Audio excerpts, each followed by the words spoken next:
Ikimenyetso cya nyuma. Mbere yuko Yesu Kristo agaruka, byanze bikunze hari ibigomba kugaragaza kugaruka kwe. Ibimenyetso usanga abantu babishakira ahantu henshi. Iyo uri umuhinzi ugira ikikumenyesha ko imyaka wahinze igihe cy'isarura kigeze. Rimwe Yesu yigeze kubwira abantu ati niba muzi kugenzura iby'ibihe, kuki mutabasha kumenya igihe mwagenderewemo? Ikimenyetso cya nyuma rero ni ngombwa. Ubushize nigeze kubabwira ko n'ababyeyi batwite bamenya yuko igihe cyo kubyara kigeze, kubera ko abazi ibise uko bigomba gukurikirana. Ikimenyetso cya nyuma ni ngombwa kucyitaho. Ndetse abigeze kwiga igitabo cy'umugenzi mwabonye n'ibimenyetso biranga basubira nyuma. Abantu ubu n'abatangiye kujya bihunza abo babanaga, aho ijambo ry'Imana rivugirwa ugasanga atangiye kujya hatera umugongo. Jya umenya yuko umuntu ari mu nzira asubira inyuma, kandi ko ashobora kuzagera kure cyane, aho kumugarura bizagorana. Mbese ikimenyetso cya nyuma muri iki gihe ni ikihe? Hari abavuga bati ikimenyetso cya nyuma kizagaragaza ko isi igiye kurangira nuko hazabaho ibisasu bya kirimbuzi bizaza bikarimbura isi, cyangwa se umugabane umwe ukaba watera undi kugira ngo iyi si bayimareho. Mbese icyo cyaba ari cyo kimenyetso cya nyuma. Urugendo turimo nk'abakristo nubwo twarutangiye bana b'Imana, ntabwo ari urugendo rutangira neza gusa cyangwa se ngo uruboneremo umunezero n'ibyishimo, ahubwo ikintu gikomeye tugomba kwitega nuko ruzarangira neza ku bana b'Imana. Yesu Kristo twizera, umwami wacu n'umuremyi, niwe muyobozi wacu, kandi bidatinze agiye kutwambutsa atugeze muhira. Hari abantu benshi cyane bagiye bayobora abantu ntibabageze iyo bagiye. Mwagiye mwumva abantu bahaguruka bavuye muri Afurika bagiye i Burayi, abantu bagafata ubwato. Bantu b'Imana usanga abakapitene b'ubwo bwato babizeza abantu bati ubwato bwacu burakomeye, ubwato bwacu bumeze neza, bubasha kwambutsa abantu bakubye umubare inshuro ebyiri umubare wabo bugenewe. Ugasanga ubwato bwari bugenewe gutwara abantu 200 bakubisemo abantu 800.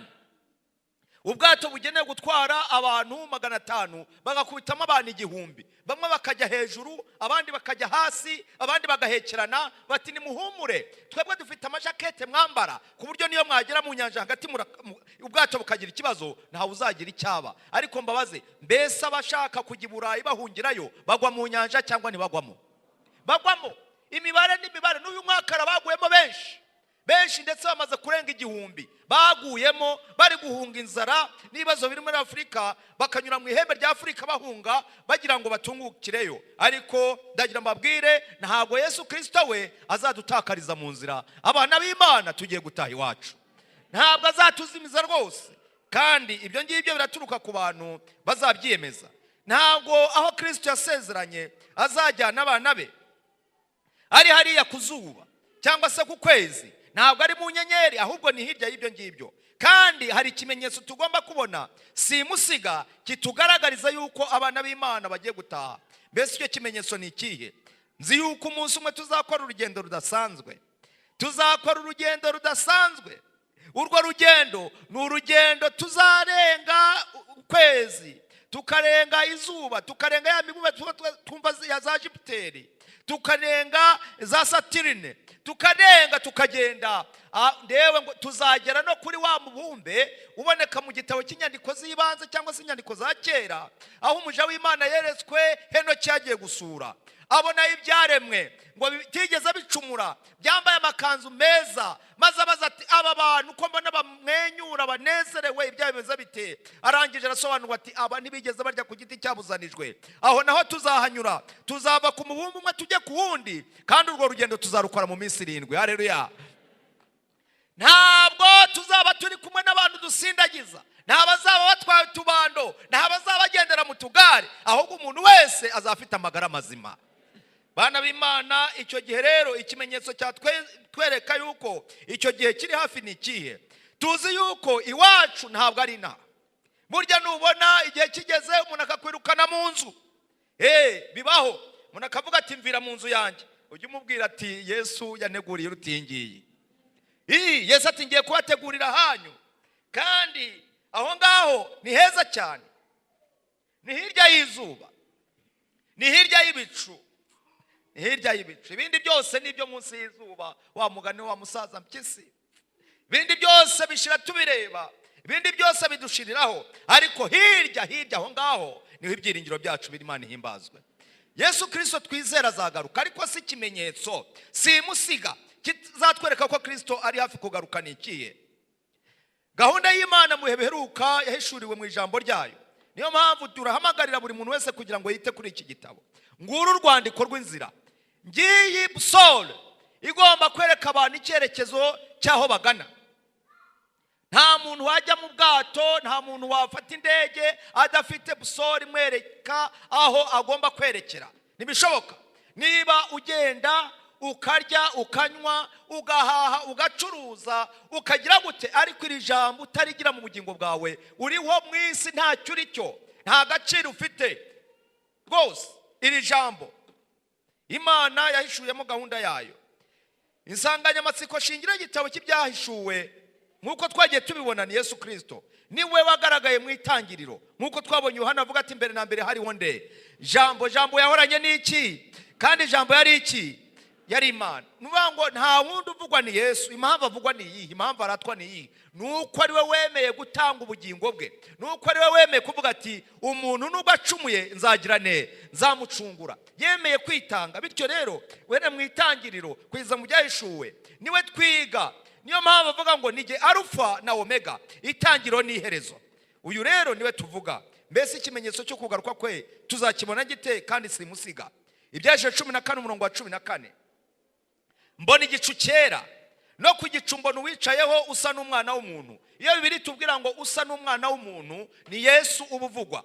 Mbona igicu cyera, no ku gicu mbona uwicayeho usa n'umwana w'umuntu, wambaye ikamba ry'izahabu. Ese igihe Kristo yari ku musaraba yari yambaye ikamba ry'iki? Ngo ry'iki? Rya zahabu? Ry'iki? Ry'amahwa. Noneho mwumva azaba yavunjiwe ngo yambaye ikamba ry'izahabu ku mutwe, kandi afite umuhoro utyaye mu ntoki ze. Yesu Kristo twabonye yuko igihe gikwiye gisohoye yavutse, akabyarwa na Mariya, kandi igihe gikwiye gisohoye Yesu Kristo yarabatijwe nk'uko twari tubibonye nimugoroba. Igihe gikwiye gisohoye Yesu Kristo yarahambwe, yarapfuye, arahambwa, arazuka ku munsi wa gatatu. Igihe gikwiye gisohoye Yesu yagiye mu ijuru, arangije aratangaza ati ndagiye kandi ubwo ngezagira ne nzagaruka. N'abamarayika twaraye tubonye uburyo bahamirije abigishwa ati uko mumubonye agenda niko azagira ate, niko azagaruka. Yohana ati mubona amanuka aje ku bicu byo mu ijuru. Yarashagawe n'abamarayika. Ibyaje 19:11. Arangije abona ikindi kintu gikomeye ati mbona ijuru rikinguye, kandi ngiye kubona mbona ifarashi y'umweru. Mwumve bana b'Imana, uhetswe nayo yitwa kwizerwa. Amen. Ati uhetswe nawe yitwa kwizerwa, kandi ukuri niwe uca imanza zitabera, akarwana intambara zikwiriye. Ingabo zo mu ijuru ziramukurikira, zihetswe n'amafarashi y'imyeru, zambaye imyenda y'ibitare myiza yera kandi itanduye. Ifarashi y'umweru se ishushanya iki? Ishushanya kwera, gukiranuka, insinzi no kunesha. Amen. Umwami dushagaye, umwami twizeye, wa wundi mwahisemo mujya mu mazi menshi, mugaragaza muti twemeye uwapfuye akazuka, kandi akaba ari we witeguye kutubashisha kugendera mu mibereho inesha. Uwo nguwo ahora anesha iteka, azabane namwe. Bana b'Imana, ikimenyetso cy'uko uyu nguwo ari bugufi tuzakimona dute? Kristo aje gutsinda umwanzi burundu, aje ari umwami w'abami n'umutware utwara abatware. Byashe 11:15, ubwami bw'isi babundi usanga abantu bakandamiza abandi, abantu bakarenganya abandi, ugasanga abantu bahagurukiye gutoteza abandi. Umuntu akavuga ariko kuki abantu barwana ni? Umuntu ugasanga arashaka kugira ngo abantu bavuga ngo ngomba kubigarurira, abantu bakabingaruzwa muheto, ejo abandi bakabimpunzi, bamwe bazinze uturago bagiye, ejo abandi bagarutse, abandi bagize ngo bafashe indege bagera no muri mahoteli no muri bihugu, nabwo gikajya kumva babapakiye baramugaruye. Yewe isi nuko bimeze, ni gatebe gatoki. Ariko ndagira mbabwire, umwami wacu ntawe uzamukorera kudeta, umwami wacu ntawe uzamwambura abana be. Ubwami bw'isi ubwo Yesu azabaje, hazatangwa itangazo rivuga ngo bubaye ubw'umwami wacu n'ubwa Kristo we, kandi azahora ku ngoma iteka ryose. muntu w'Imana uri ahangaha kutazaba muri ubu bwami ni igihombo. None se namenya gute ko Yesu nagaruka azasanga niteguye? Ni gute wamenya ko Kristo nagaruka azasanga witeguye? Baririmbyi muraririmba neza cyane, murababwiriza, ariko mfite ubwoba abaririmbyi benshi bazasigara inaha. Birababaje kugira ngo abaririmbyi benshi bazafatanye n'abandi bibereye mu tubari, bibereye mu tubyiniro, bibereye mu bisope. Birababaje cyane. Abantu b'Imana bizera benshi bazasigara bidatewe nuko babuze abagaburira ijambo ry'Imana, ahubwo bitewe nuko igihe cyose ijambo ry'Imana ryavugwaga bakerensaga. Ugasanga bavuga ngo mbese uriya ni mwene nde, ese uriya ninde? Nigeze kugira kaga ibyo bintu bimbaho rimwe ndi hariya mu burasirazuba nari Kabari, ngiye kubwiriza vuga ijambo ry'Imana. Abantu ngira ikibazo cy'izina. Bantu b'Imana, Imana ishimwe, ntabwo nzajyana mu ijuru ntibazajya bahamagara Kayishema Joei, ahubwo Yesu azampa izina rishya. Amen. Rwose maze igihe banyakiraga mu iteraniro bati umubwiriza dufitiye umunsi ni Kayishema Joei, umuntu abyandika ahantu. Arangije we ibyo nateguye muri urwo rugendo nakoze ntabwo yabyumvaga. Iteraniro rirangiye mbona yahamagaye abayobozi abashyira hamwe abagezaho ikibazo, mbona birabacanze. Barangije barahamagara bati turagushaka. Biranyumira abantu se ni ibibazo mu kibwirizo bakeneye ko ngira ibyo mbasobanura biruseho, dore ko burya Yesu yarigishaga ngo abigishwa batabyumva bakamubaza biherereye. Baramamagara bati ngwino hano. Ndagenda tujya hirya y'urusengero hari Kabare rwose hirya Rwamagana kuri Aspeje. Maze tumaze kugera hirya bati nikoye, bati hari icyo dukeneye kumenya. Ni nta kibazo ko twumvise witwa Kayishema, uri mwene Kayishema Krema. Baba Mana yanjye we, kandi uwo mugabo muzi uburyo. Bati kandi ikindi twumvise iwanyu ari mu Burengerazuba ku Kibuye, kandi yari perefe wa Kibuye. Waba uri umuhungu we? Ariko mumbwire iyo mvuga ngo ndi umuhungu we. Noneho rero uwo mugabo uretse kumva izina sinazo kwasa. Ndabwira numva sinzo kwasa, sinanamubonye, uretse ko nangeze ko ari perefe. Bati nicyo twari dukeneye kumenya. Munyumvirere ubu rero ngo hari igihe mu iteraniro abantu baba kugira ngo yumve ijambo ry'Imana rikiza, akabavuga ati ariko niko mwe mwambwira uriya mwabamuza uko yaje.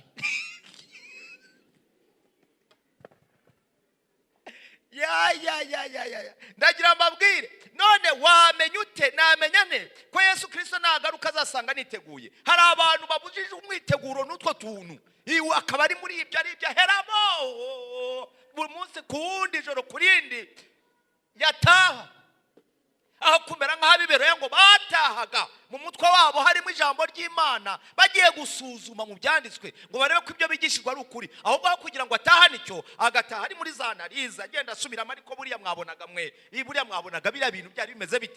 Ni ibyo ari mbese Yesu azasanga witeguye. Reka dukomeze gahunda y'Imana muheberuka yayishure mu ijambo ryayo, ari byo tugiye kureba. Luka 17:23. Kandi bazababwira bati dore nguriya, cyangwa bati dore nguyu, nimuzajyayo kandi nimuzabakurikire. Hari abantu bavuga bati hari ahantu habonetse igitangaza gikomeye, ahantu Yesu asubiriza ibibazo byacu. Abantu ubu ngubu basiga bafite ahantu bajya ngo Yesu asubirize. Birababaje ariko mbabaza, Yesu hano aratureba, ari kumwe natwe, aratuzi.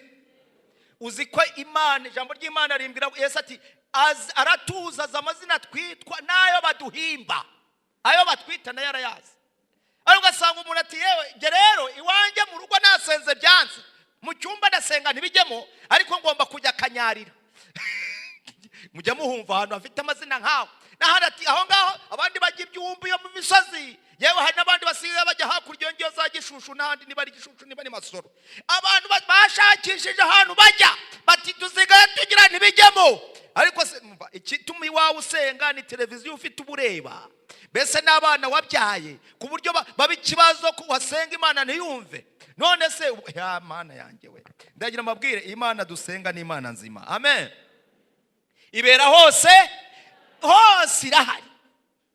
Iyo ubwaye iravuga iti niyo wajye kuzimu ntaho wamuhungira, nujya mu bicu nzaguhanurayo, ntaho umva. None se wayihunga wajya hehe? Yona wibwiye ngo ubwo ndagiye ubwo iryohereje nge ndagiye nifatiye ubwato. Imana imwereka hose, ibera hose icyarimwe.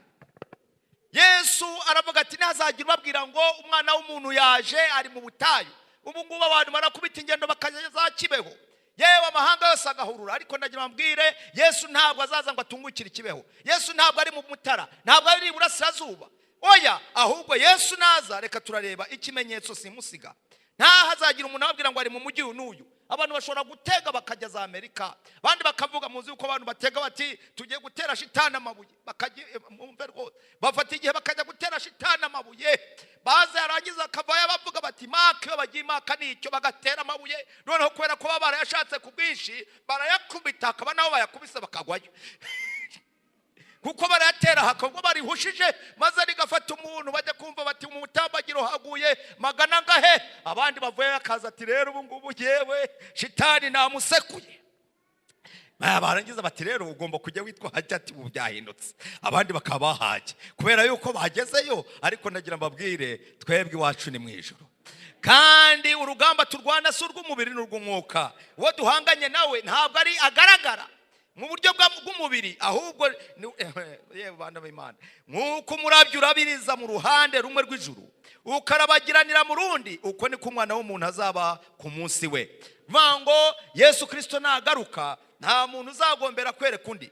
Kristo agiye kumanuka ava mu ijuru, ntabwo azaturuka hasi, azaturuka mu kirere, kandi amaso yose azamureba. Bana b'Imana, uyu munsi dukwiye kumenya yuko amahanga yose ahamagarwa kugira ngo yitegure kugaruka kwa Kristo. Ni gahunda izaba ku mugaragaro. Ngo izaba he gute? Ku mugaragaro. Tubona mu byakozwe n'intumwa igice cya mbere umurongo wa 11, igihe abigishwa bari bararamye bareba hejuru, Yesu amaze kuzamuka abakuwemo, abamarayika arabwira ati Yesu bakuwemo azamurwa mu ijuru, mwumve, azaza atyo nk'uko mubonye ajya mu ijuru. Nuvuga ngo Kristo naza ntabwo azaza mu ibanga. Kristo ubwe niwe wazamutse ajya mu ijuru, kandi Kristo niwe ubwe uzamanuka ava mu ijuru aje gutwara itorero. Bana b'Imana, hano hari igitabo cy'intambara ikomeye. Uyu munsi ngiye gusoma noneho. Iki gitabo twagize igihe cyo kukiga, ndetse abantu kiratangwa, abantu baragihabwa. Buri Imana yashimye ko iyo gahunda ibaho kugira ngo abizera bose bashyikirizwe iki gitabo, kubera yuko mu minsi iri imbere buri wese ibirimo hagiye guhangana nabyo. Kandi ibyo turi gucamo ubu n'ibiri gutegurwa ni ibyanditswe n'ubuhanuzi bwanditse muri iki gitabo. Mwumve aya magambo, ngira ngo umuntu wese wagisomye ari burusheho kumva ibyacyo, ariko none abataragisomye murabasha kumva uburyo umurimo ugiye kurangira. Mwumve ikimenyetso gikomeye kigiye kuzagaragara bidatinze. Mbese bizagenda bite? Mbese umwami turindiriye Kristo azagaruka ate? Mwihangane magere kugira ngo dusome. Ni ku ipaje 444. Mwumve gutabarwa k'ubwoko bw'Imana. Ngo gutabarwa k'ubwoko bw'iki? Bw'Imana. Mukurikire. Igihe amategeko ya leta zo ku isi azaba atakibasha kurinda, mwumve, ngo igihe amategeko ya leta zahehe, za leta zahe, gitangira amavuna nagiye kumva numva ubutumwa message. Joei uri umubwiriza turakuza, ariko hari ibibwirizwa ubujije kuzabwiriza. Byarananiye narabivuze mu izina rya Yesu. Narabivuze rwose. Nta umpemba uzampa ingororano, uzampa umushahara ni Yesu wenyine. Nuwo nguwo niwe ndindiriye ingororano ye. Nta gihembo cy'umuntu, nta nishimwe ry'umuntu mu isi nkeneye, Yesu niwe uzangororera. Ndagira niba bigeze igihe nguramenye ujye uvuge ahantu harenge. Iri jambo turarigabanya ubutumwa twahamagariwe nk'itoro ryasigaye n'ubuhe. Nta soni koko. Ubu bigeze igihe abizera bagiye kuzajya bagererwa mu masomere Matayo 5, bajya babwira ngo muhorane Imana, abandi muti muyihorane namwe. Ibya Yesu bigirwa ubwiru. Nta soni. Uramenye ntuzavuga ibi, ndabivuze mu izina rya Yesu. Imbwa zitamoka niko ijambo ry'Imana rivuga. Imbwa zitamoka zimaze iki? Ababwiriza basigiwe kugira ngo bagaragare ko ari imbura mu murimo. mbese ibyo ni ibiki? Ibyo ni ibiki? Ni ibiki? Birababaje. Bimwe mu byatumye nkurwa kuri iriya radio nibyo birimo. Ntabwo nshobora nyiriho ngihumeka sinzihanganira ikinyoma. Nyiriho ngihumeka sinzihanganira ikinyoma n'uburiganya no guhishira ukuri no guceceka. Nasoni nubwiriza ntuzavuga ibi. Ninde utekerera abagabura? Ninde utekerera abagabura? Ninde ubaha icyo bavuga? Ni Imana. Iyo mfukamye senga sinsenga umuntu usenga Imana. Yaremye ijuru n'isi. Iyo ni ya yindi yabanye na Daniel mu rwobo rw'intare. Ni ya yindi Yohana bamujugunye mu ngunguru y'amavuta, arangije avuyemo Yesu bamujyana mu ngunguru y'amavuta, Yesu yamusanzemo. Basaduraka na Meshaki na Abedinego babajugunya mu itanura ry'umuriro, ntabwo bagize ubwoba, binjiyemo binjiranamo na Yesu. Ntabwo ntibizabeho mu izina rya Yesu. Ntabwo iri torero aho rigeze koko. Birakomeye. Twarwanye intambara n'izindi bana b'Imana, twarwanye intambara n'izindi kandi Imana kugeza umunsi yatubashije guhagarara bwuma. Ntabwo iri torero rifite ubutumwa bw'umwihariko, rigomba kugira n'abagabo n'abagore b'umwihariko banyuranye na rubanda. Saba canshuro, ntabwo bishoboka. Ntabwo ari abacanshuro, bagomba kuba abantu bavugira Imana, abagabo batagurwa ntibagurishwe. Amen. Birakomeye. Niyo mpamvu udasenga, umuntu utaba mu byanditswe agiye kugira akaga. Abizera mwakomeje kuza mumeze nk'abantu urugi rwizunguriza ku mapata, muzagira ikibazo. Pastor ntugire ubwoba, humura, Imana irahari. Ndavuga nashobora kugira akavuga bazamu, nawe ushobora kuzajya muri ankete bati umuntu wari wawe yavuze ibiki. Imana ishimwe, aravuze ati ntabwo. Amen. Rwose kuko ndabizi nagiye mpamagarwa kenshi muri za interrogatoire. Ngahamagarwa bati ibintu wasomye wabivanye mu kihe gitabo. Ndibuka nkagenda nikoreye igisakoshi. Ndashimira Imana kuba narabaye umubwirisha butumwa ibitabo. Byatumye Imana imenyesha iby'iri torero ryizera. Nta gitabo natangaga ntabanje kugisoma.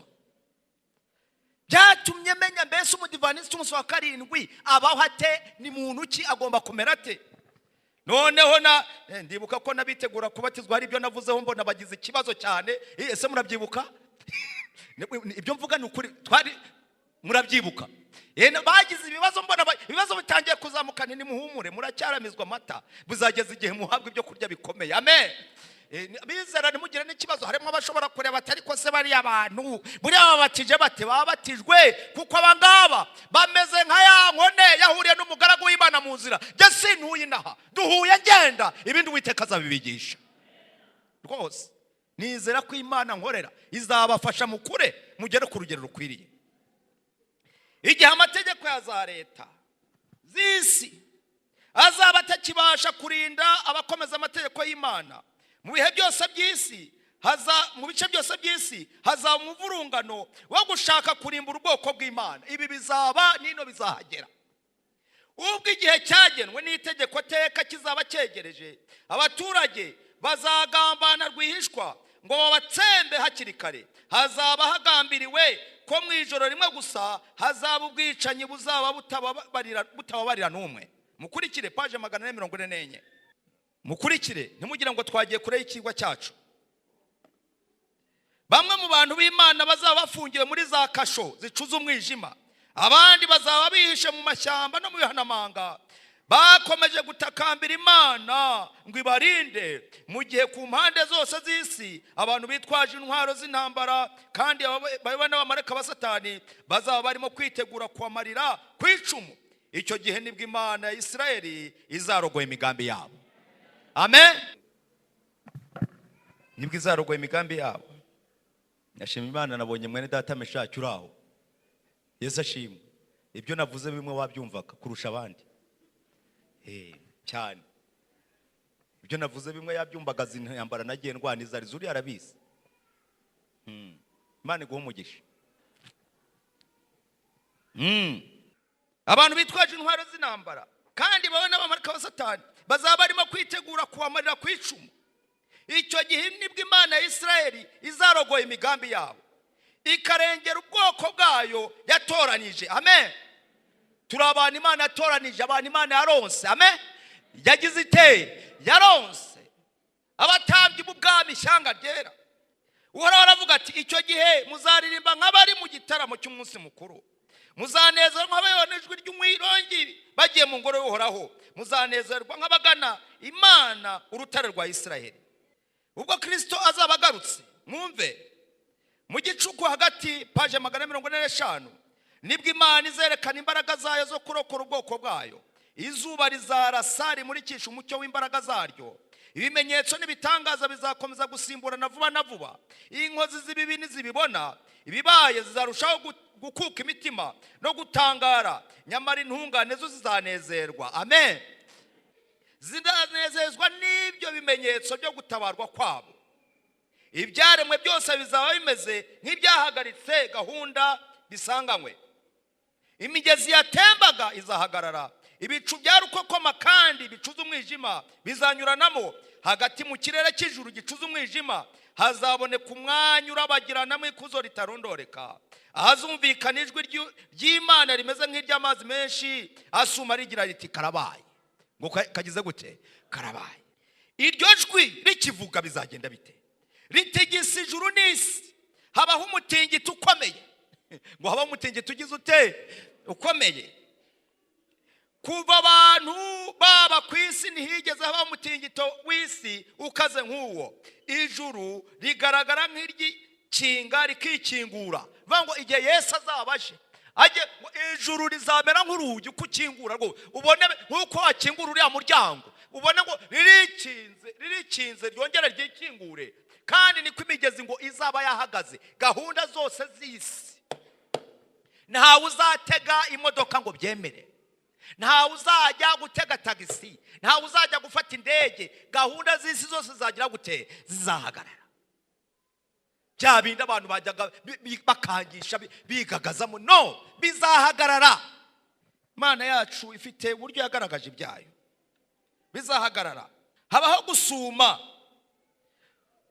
nko guteguriza umuraba uteye ubwoba. Inyanja izikukana umuraba ukaze, humvikana guhinda gukomeye kumeze nk'ijwi ry'abadayimoni bahawe inshingano yo kurimbura isi.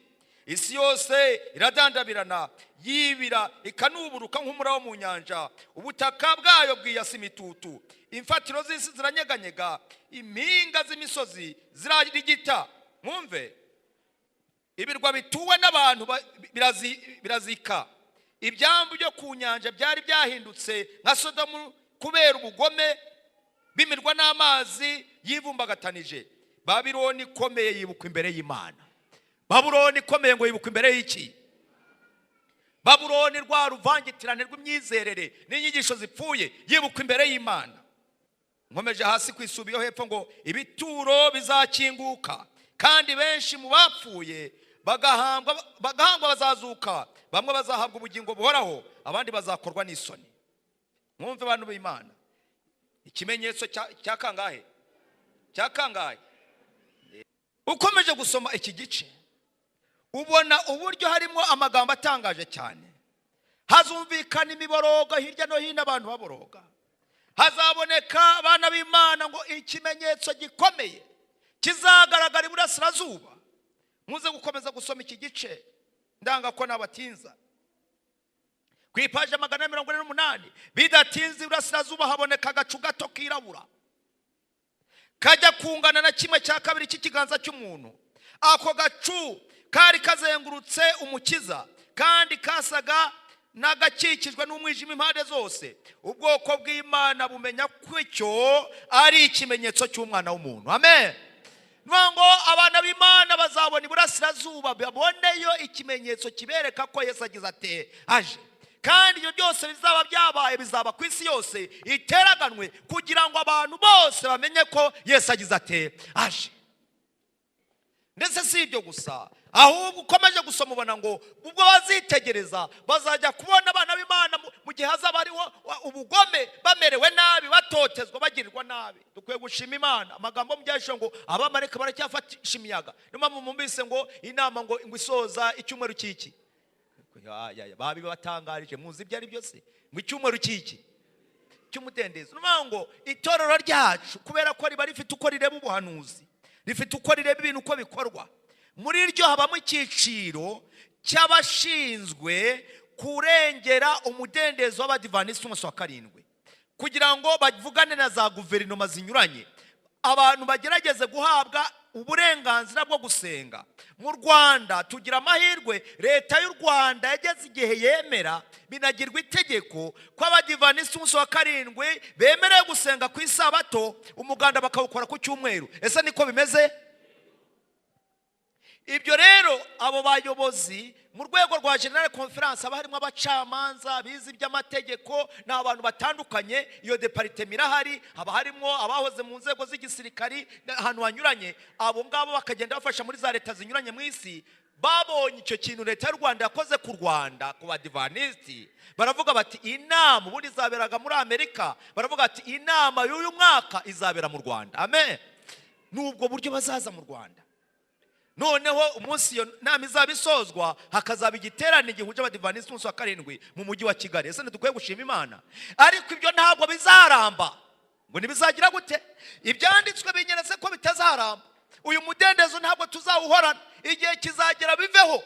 Niyo mpamvu uyu munsi wa none ntabwo twari dukwiye kubabarirwa mu barwanya gahunda za leta ngo twanga kwitabira n'umuganda. Ugasanga nayo mahirwe twahawe ntituwukora, ahubwo turakwepa tukajya kwifatanya n'abandi. Nabo burya baba batureba baravuga ati abantu uko twe twakoze umuganda ejo, uyu munsi bakabipangiye ibyabo, harya buriya bo barumvira. Burya batugiraho ikibazo, ariko igihe kizagira babitwereka ko batubonyemo ko tugoma, bazabitwereka ati burya mwarajijishaga. Ikimenyetso kizaturuka iburasirazuba cyerekane ko Yesu agize ati hashi, maze muri ako gacungu ko kazagenda karushaho gusatira isi tuzabona umwana w'Imana. Maze si ukumubona gusa ngo igihe tuzaba twitegereza tuzabona na za nkovu ze. Ariko ikintu gitangaje cyantangaje nsoma hano ngo abantu bazatungurwa no kubona mu ijuru hagaragaye ikimenyetso gikomeye batari biteze, ngo hagaragara ibiganza bifasha ibisate bibiri by'amabuye, kimwe kiriho amategeko 4, ikindi kiriho amategeko 6 uko Mose yahawe. Ngo abanyamadini bose bajyaga babwiriza abantu babeshya ngo nabo ubwabo nibareba babone ya mategeko 10 uko yanditse niko ari, kuko Mose yabwiye ngo ugiye guhabwa kopi, wandike ibihuje. Imana imwe iyamuhereza ngo dore kopi yayo nari mwubaka ubuturo buhuje n'uburi mu ijuru. Imana yandika amategeko n'urutoke rwayo irayamuhereza. Abantu bazatungurwa. Bamwe ngo bajyaga bavuga ngo rega ngo tuba twishakira amaramuko. Ndibuka umugabo umwe yigeze kuza arambwira ati ngwino tujye kwishakira imibereho.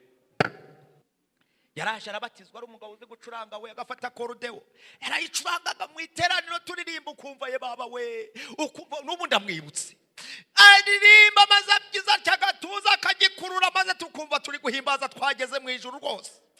Ariko umunsi umwe aza kuvuga ati Joei we terega no kujya kwishakira imibereho. Ubu sinzi ikidini ayoboye iyo ngiyo, ariko ndagira mbabwire umva, nubwo nzakena ndi umudivanisti umunsi wa karindwi, nubwo nakwambara ubusuretse kwese atazabikunda.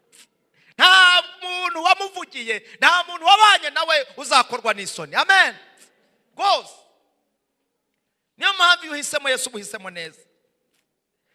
Benshi bagiye bandavura bakajya kwigisha abantu ibinyoma, ariko mureka mbabwire umva mukurikire. Iyo ubona umuntu ahagaze imbere y'abantu akababwiriza yuko abantu bazarimbuka, ubwo nta soni bafite. Yarangiza akabwira ati nimuture, muzane n'icya10 n'urugero, muzane n'ibintu harimo n'abatanga imodoka zabo, akabazi ko abantu bazarimbuka rwose. Ariko nuko hanze bimeze. Yesu natunguka ku bicu byo mu ijuru n'abapfuye bazazuka. Kugaruka kwa Kristo kuzaba gahunda izagaragarira amaso yose. Ibyesho igice cya 1 umurongo wa 7, dore arazana n'ibicu kandi amaso yose azagira ate azamureba. kandi amaso yose. Bibiliya ntabwo dushobora guhanagura ibyanditswemo. Abantu bose bazamwumvisha amatwi. Urwa mbere rw'Abatesalonike 4:16, kuko umwami ubwo azaza amanutse ava mu ijuru arangura ijwi rirenga hamwe n'ijwi rya marayika ukomeye n'impanda y'Imana, nuko abapfiriye muri Kristo nibo bazabanza kuzuka. Amen. Abapfiriye muri Kristo, impanda y'Imana ubwo izayivuga. Urwa mbere rw'Abatesalonike 4:16, nuko abapfiriye muri Kristo nibo bazabanza kuzuka. Nibyo Bibiliya yita mu byashuwe ngo uwo niwo muzuko wa mbere. Hahirwa bazazuka umuzuko wa mbere. Maze natwe bazaba bakiriho basigaye duhere ko tujyana nabo tuzamurwe mu bicu gusangana umwami mu kirere. Nukuvuga ngo Yesu nagaruka abantu bariho bamwubaha bazahindurwa, abari mu bituro bazuke, babandi basinzira bamwizera bafatanya n'abariho gusanganira umwami mu kirere. Ubwo rero no kuvuga ngo abanyabyaha banze ijwi ry'Imana, banze kurarika kw'Imana, bo bazicwa n'ubwiza bwe, basigara barambaraye ku isi nk'amase. Nibyo Bibiliya tubwira. Maze natwe bazaba bakiriho basigaye dore ko tujyananwe nabo tuzamurwe mu bicu gusanganira umwami mu kirere. Ntabwo Yesu azaza ngo akandagize ikirenge ku isi. Numvise umuntu yigisha kuri radio, imwe muri radio zo muri iki gihugu, ngo Yesu naza azashaka umugore. Nta soni. Ngo yagiye ari umusalibateri ngo agomba kuza agakingirwa. Ariko mbabwira ubu wasanga hari abakobwa barindire ngo jewe naza nige bazijyanira. Ibyo mvuga nibyo rwo umva none bakavuga ati jewe Yesu yari salibateri ni jewe azitwarira nese. Ariko mana umva, aha emva reka ibyo reka ne kujya nagira bo ntera gahinda. Ariko nimushaka mwizere mu ijuru ntabyo kurongora no kurongorwa. Amen. Harimo n'abantu basanga bavangwa, ariko ngo Yesu ngo tubwire ngo mu ijuru hari abagabo rero nabo barozwe babumva bagira abagore wenda 50 cyangwa 100. None ngo bavuga ngo ikibazo cyari bakibahangayikishe ngo babwira Yesu ngo mwami Yesu ngo hariho umuntu wapfuye yararongoye arangije amaze gupfa muri umuntu baramucikura, nuba ngo abari buza acyura uwo mugore arangije nawe arapfa ngo bagera kuri 7 ngo mu ijuru uwo mugore azaba mukande. Yesu arareba ati abantu ntibahangayikishwa no kumanya ese nzajyayo, batangiye kumutega imitego bati tubwire uwo mugore kwaciwe n'abantu banyuranye mu ijuru azaba muka. Ariko mbabwire umva, Imana ishimwe, Yesu ntajya buri gisubizo. Yarababwiye ngo mu ijuru nta kurongora no kurongorwa kuzagira gute, ati abantu bazabaho nk'abamarayika. Amen. Yaragikemuye rwose. Hariho n'abantu bari mu ngo zabazengereje avuga ati Nyagasani rwose abaririmbyi indirimbo eje ikomeye cyane bavuze indirimbo bavuga abantu usanga bari kubara munsi bavuga ngo wazapfa ryari. Ariko mu nyumvire umuntu akavuga ati iki kintu uzagikira ryari, ariko rero wajya kubona ukabona ahubwo ni wowe ugiye mbere. Ese birashoboka rwose? Twacuritse amasengesho ntitukimenya uko dusenga. Nuko rero tuzabana n'umwami iteka ryose. Haleluya. Nuko ntabwo nabati dorare mu butayu ntimuzajyeyo, ntazagira ubabeshya ngo Yesu ngo yabonekeye. Hari n'abantu baduse ngo muze, yewe n'ubu njya numva bavuga ngo hari abagiye kuza ngo bakore ibitangaza, maze wajya kubona ukabona n'abantu bacu nabo bari kugenda babitaye. Numvise umuntu yewe ngo barakora ibitangaza rikakada ngo abantu. Ariko mbabwire mu izina rya Yesu ntimuzajyeyo. Yesu niba agendere kugukiza azagukiza. Amen. Kandi niyo wapfa ijambo ry'Imana tugurira ikigo hahirwa bapfapfira mu mwami. Niyo wasinzira ngo umwuka nabati baruhuka imiruho yabo n'imihati. Amen. Nibyo ngibyo nta bintu byo kuvuga ngo ngiye ngo ndashaka ugasanga n'umuntu niyo yarwaye yarembye arimo aratera ngo ariko ngo mwabuze ngo n'umuganga koko ngo mwabuze nawe mu njyana ngo akanduranya. Genda neza ugende nk'umuntu w'Imana rwose, we kwanduranya ugende nk'umuntu w'Imana nk'imfura ya Yesu. Kuko nk'uko umurabyo urabiriza iburasirazuba ukabonekeraho rirengera no kuza k'umwana w'umuntu kuzamera. Yesu naza ntabwo azaza mu ibanga, ntabwo azaza yihishe. Kristo ubwo agiye kugaruka atungutse mu kirere. Kristo ubwo agiye kuzura abapfuye bantu b'Imana. Ubwo nibwo ikimenyetso cy'umwana w'umuntu. Matayo 24:30. Niba hari ibintu mu isi bibabaje ntukabone umugabo ari kurira. Uriya mugabo ari guseka. ntukabone umugabo ari kugira ate ari kurira. hari abagabo usanga rwose byayobeye. Hano bashyizeho umugabo, abagore bo sinzi niba bajya barira, ariko mpamya ko abagore bashobora kuba barira cyane kurusha abagabo. Ubwo nibwo ikimenyetso cy'umwana w'umuntu kizaboneka mu ijuru, n'amoko yo mu isi nibwo ngo azagira ate azaboroga. Ntabwo abamwizera bo bazamubona bonyine, ahubwo ubwo azaba agarutse abantu bose bazamubona, amaso yose nk'uko twabibonye mu byahishuwe azamureba. 24:30 muri Matayo. Abonye umwana w'umuntu aje ku bicu byo mu ijuru afite ubushobozi n'ubwiza bwinshi. Niyo mpamvu ni igisubizo yashubije abari bamumiriye nabi bagiye kumubamba, babwira ati ndabwiza ukuri ko muzabona umwana w'umuntu aje ku bicu byo mu ijuru, kandi azaba afite ubushobozi bwinshi, afite abamarayika benshi bamukikije. Urwambere rw'Abakorinto 15:15 kugeza 53. Dore mbamenera ibanga ntituzasinzira twese. Amen. Rwose mumenye yuko hari abasinzira bari mu bituro, ariko Yesu azasanga hari abakiriho ari bazima. Ahubwo twese tuzahindurwa mu kanya gato, ndetse mu kanya nk'ako guhumbya, ubwo impanda y'imperuka izagira ite izavuga. Impanda izavuga koko, abapfuye bazurwe butazongera kubora, natwe duhindurwe. Kuko uyu mubiri uyu nimuwukoreho sa n'uwinosha. Muri mufata rwose, hari abantu batazi umubiri wa inoshe niba bigikukundira. Wumve mbese uri kumva noneho bibiri kutubwira iki? Kuko uyu mubiri ubora, mbese uyu muntu yashyinguwe arabora, ko mutansubiza arabora. Kandi yisigaga amavuta. Kuko uyu mubiri ugira ute? Mwibuke Lazaro, igihe Yesu yaragiye kumuzura baramubujije, Marita ati have, Mariya ati nyabuna sigaho, abantu batuye wa Yesu rwose wishenyagura, hashize iminsi ine tumukinguye baranuka. Umva noneho iryo wageretseho ngo wagize ate aranuka. Yewe we, ntabwo nimuvuga ngo mbivugiye ku ruhimbi, byanditse muri Bibiliya ngo baranuka. Yesu aragenda, hageze reka mbabaze, Yesu ahamagaye Lazaro, yarasohotse. Amen, haleluya. Nawe nahamagara mu izina ryawe uzasohoka. Amen. Kuko uyu mubiri ubora ukwiriye kuzambikwa kutagira gute, kandi uyu mubiri upfa ukwiriye kuzambikwa kutagira gute, kudapfa. Imana ihimbazwe. Bantu b'Imana, Yesu agiye kugaruka. Yesu araje. Mbese ikimenyetso giheruka ni ikihe? Ikimenyetso giheruka nuko abana b'Imana bagomba gutegura imibereho yabo, nuko bagomba kwihana bamaramaje, tukagera mu gihe kimeze nk'icyitoro ry'intumwa. Igihe bari bamaze kubona yuko byanze bikunze bakeneye imbaraga, bakeneye kunga ubumwe, bagiye mu cyumba cyo hejuru barasenga. Abantu bose baratura, abantu bose basabana imbabazi. Abantu ntibabane bafite inzika muri bo, ntibabane bakekana amababa.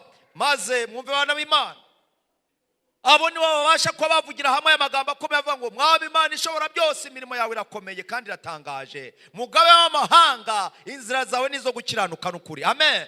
Iyo abantu bamaze kunga ubumwe, bamaze gushyira hamwe, abo ngabo nibo babasha kuvuga bati ngwino mwami Yesu. Yesu nagaruka batandukanijwe bazabonana, ababyeyi babuze abana babo bazabona. Izina ry'Imana rihimbazwe. Yesaya 25:9 hari amagambo avuga ngo iyi niyo Mana yacu twategerezaga, nizagira ite izadukiza. Bantu b'Imana, igikenewe nuko dukuraho insika, nuko dukuraho igitare, nuko umuntu wese agerageza uburyo bushoboka akiyunga na mugenzi we. Izina ry'Imana rihimbazwe. Mbese ntabwo waba wicaye mu rusengero ufite abo wambuye. Hari abantu bari mu rusengero akaba yarabaye ari umutekamutwe, akajya yaka umuntu mu 5,000 ntabimwishyure, akaka umuntu 10,000 ntabimwishyure, akabaho gutyo. Hari abatira imyenda yawutira ntawutirure, ese ugira ngo nyirawe yawuguze atawukunze ntiyarawukeneye. Abandi akagenda akagiza ubwo abwira umuntu ati wabaye unije indobo aho ngaho, indobo igiseke, tidufite ubukwe dukeneye ibiseke byo kuzakoresha, ukakijyana ukagira ngo wakiguze ntiyaragikeneye, ukagenda ukabika ibintu byose. Yewe hariho n'abagira gutya bagafata amashuka, agafata amashuka ataraye, akagenda akajya yamesa akandika, no mu gihe yanitse ku mugozi ntagira akayihaye atari kuri yashuka rwose, nubwo agira ryamaho si yanjye, ahubwo arangiza akayanura agatera ipasi akagenda agasasa hejuru y'ishuka y'inyibano. ugasanga ntacyo bimubwiye. Ariko ndagira mbabwire mu izina rya Yesu ndabatongera imbere y'Umwami Imana, niba hari ibyo abandi watwaye bisubize mu izina rya Yesu. Niko kwihana, ngiki kimenyetso cy'ubukristo.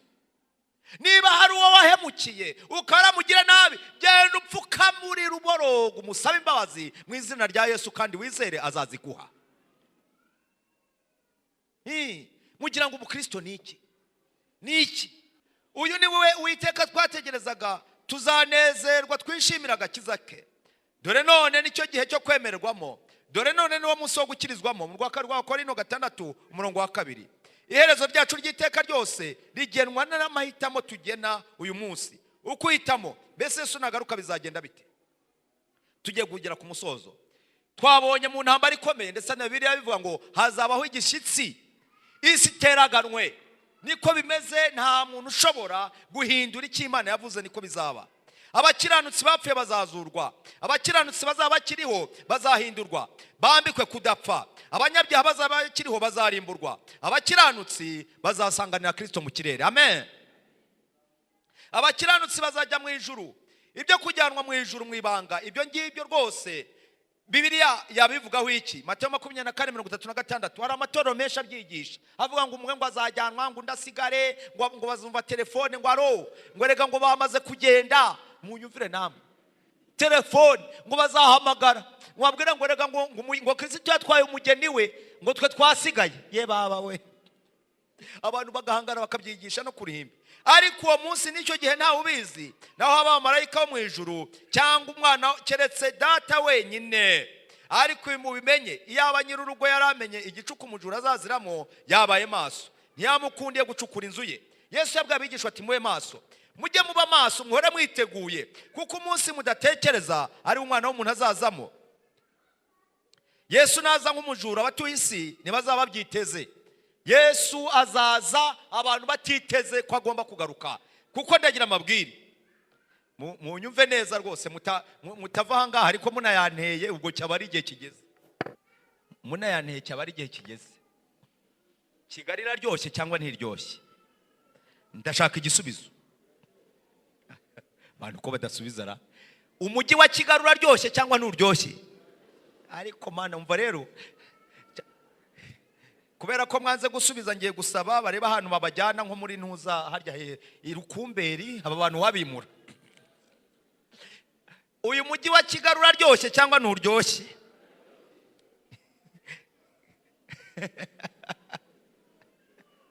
Hari abantu Kigali yabihiye.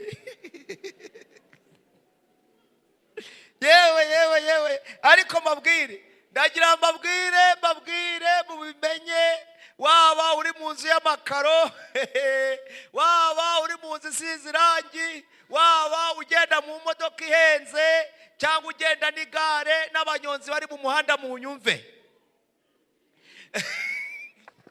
Iyi Kigali ntawe rizasigara rigeretse kurindi rwose. Imijyi mwumva za Washington DC, za New York, ntawe rizasigara rigeretse kurindi. Yesu azaza abantu batabyiteze. Turi mu iterambere, abantu bavuga bati yewe, abantu basigaye bakora amasaha 24 kuri 20 nangahe. Nane bibagirwa ko n'igihe cyo gusenga kibaho. Ariko ndagira mbabwire, uzaza ntazatinda. Nubwo wahugira nute, Yesu ntazabura kugira gute kuza. Nuko namwe mwitegure, kuko igihe mudatekereza n'icyo umwana w'umuntu azaziramo. Ariko umunsi umwami wacu uzaza nk'umujura, ubwo ijuru rizavaho hakaba n'umuriro ukomeye, maze ibyishingiro bya bindi byose twishingikirizaho, ibyo byose biremeshwa bikayengeshwa no gucya cyane. Isi n'imirimo iyirimo igashirira. Kugaruka kwa Kristo kuzatungura batiteguye, nta mwana w'Imana uzatungurwa. Mbese imvuga igira iti umwe azajyanwa undi asigare, bimwe navugaga bimeze bite? Ababiri bazaba bari mu murima, umwe azajyanwa undi asigare, niko Yesu yabivuze. Ese mwari mubizi ababiri bazaba bari hehe? Ngo bazaba bari hehe? Mu murima. Muzakomeze musome ngo n'abazaba basya, umwe azagenda uragira ate asigare. Mwari muzi yuko ubu ngubu dore urusyo dusyaho nuru. Dore nuru ijambo ry'Imana, bamwe bazaba barisoma barisinziriremo, anatangira gusoma cya abadayimoni bahita baza bati we uri mu biki nta soni amera ariki umeze niyo ndasoma ubu ngubu ko mutansubiza meze niyo mundi gusoma hariho n'uwifata cyagahita atangira kugona none dayimoni akaza ati akamukomanga ati abandi wari uri hariya mubwiriza arangiza ati yavuga ati mu izina rya Yesu amina ariko ibindi byose ntabyo yagize ate ko mutankurikiye ntabyo yagize ate ntabyo yumvise. Umwanditsi umwe yanditse igitekerezo nasomye mu gitabo avuga ngo rero dimini aho yavugaga uburyo bwo turi mu bihe bya mini. Satani ngo arakora ku buryo n'ibikibwirizwa ari 30 arakora ku buryo abizera bumva 15 indi 15 basinziri. Mu gihe abantu bagomba kwambara imyambaro bikwije, Satani ati no ni igihe cya mini bacemo bagende bambaye impenure. Mu gihe ngo ibintu byose Satani ashaka ko biba ibice ikibwirizwa usanga umuntu atanze interuro nta musozo kigira kubera ko ni rero dimini arashaka ko ibintu byose biba igice. Vuga isomo rimwe ugire naho ubundi baragucika bataye. Ibibwirizwa bidafite intego, bidafite icyerekezo. Basi uko byari mu minsi ya Nowa, ngo mu minsi yande uko byari mu minsi ya Nowa. Iminsi ya Nowa yari imeze ite? Iminsi ya Nowa yabwirije abantu baramuseka baramuhinyura. Abantu ndetse bageze igihe bakajya baza bagatanga umusanzu bati umusaza rero ibintu ntiyabivamo imyaka 120 mugira ngo ni igihe gito. Bakaza bagatema ibiti bakamwikoreza bati muze komeza uvuge turagiye. Ubu hari abantu bari kuza bakadufasha bagashyushya intebe kugira ngo abantu nibatambuka bajye babona ko urusengero rugira abantu. Ariko atazamara imyaka 3 atazamara 4 yaraje gushyushya intebe kugira ngo abantu nibareba batambuka bavuga ati ariko hano hantu rero yewe baracyarujyamo da baracyasenga. Ariko abazaba abana b'Imana bari imbere bagiye kuza. Mu minsi ya Nowa nuko byari bimeze. Abantu bararyaga baranywaga. Nowa abwira abantu ati umwuzure uzaza, abantu batereka da uvuye he barabyanga. No mu minsi ya Loti nayo niko byari bimeze. Loti twabonye ko yatanze umuburo w'ijoro rimwe, abwira abakwebe n'abakazana barababwira baranga, bigeze ubwo barimbutse mu Karota hinduka inkingi y'umunyu bitewe no gutekereza abanajimije. No mu minsi ya Loti nayo byari bimeze bityo. Twabonye uburyo abagabo baje bakaza kwa Loti bavuga bati duha abashyitsi bari wawe. Ubutinganyi bwari bwarafashe indi ntera. Ngira ngo hano mu mujyi wa Kigali menya Inyamirambo bamaze kurenga 1000 abatinganyi bibaruje, bamaze kurenga 1000 Inyamirambo yonyine.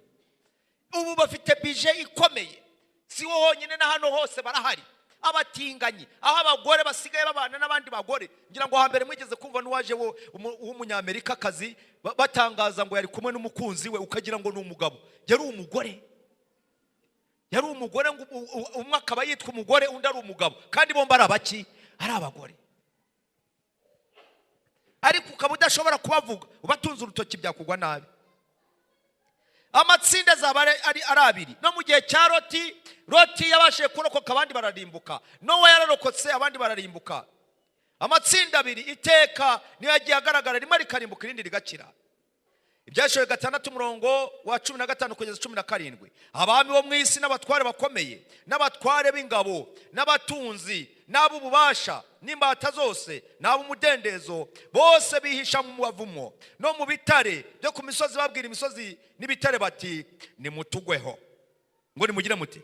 Ariko reka mbabaze ngo nimugire mute? Buriya rero abantu bazagira kayo ngo bajya bazajya baza ngo bagende basanga ikibuye n'igitare bati wagitarewe dore Yesu araje nabara, maze ngo igitare gisimbuka kigire hirya ati kimuhunge. Ni mpamvu ngo isi zitera hejuru hirya no hino ngo nimutogweho muduhisha amaso yicaye kuri iriya ntebe n'umujinya w'umwana w'intama, kuko umunsi ukomeye w'umujinya wabo usohoye, kandi ninde ubasha guhagarara adatsinzwe. Nta mahirwe ya kabiri azabaho, nta mahirwe ya kangahe azagira ate. Igihe cyo kwita ku by'agakiza kawe utagenjetse n'iki ngiki. Kugaruka kwa Kristo kuzaba igikorwa kinejeje, kuko ngiye kubategurira hanyu. Yohana 14 umurongo wa 2 na 3. Kandi ubwo ngiye kubategura hanyu nzagaruka mbajyane iwanjye ngo aho ndi namwe muzagira gute muzabeyo. ndasaba Imana yo mu ijuru ngo idufashe aho Kristo yagiye kudutegurira umuntu wese wicaye muri iri teraniro azabonekeyo, nagaruka twe kuzamuhunga, ahubwo azasange inkomyi zose zarakwe mu nzira, tumusanganire. Nibyo mbasabira, nanjye nisabira mu izina rya Yesu.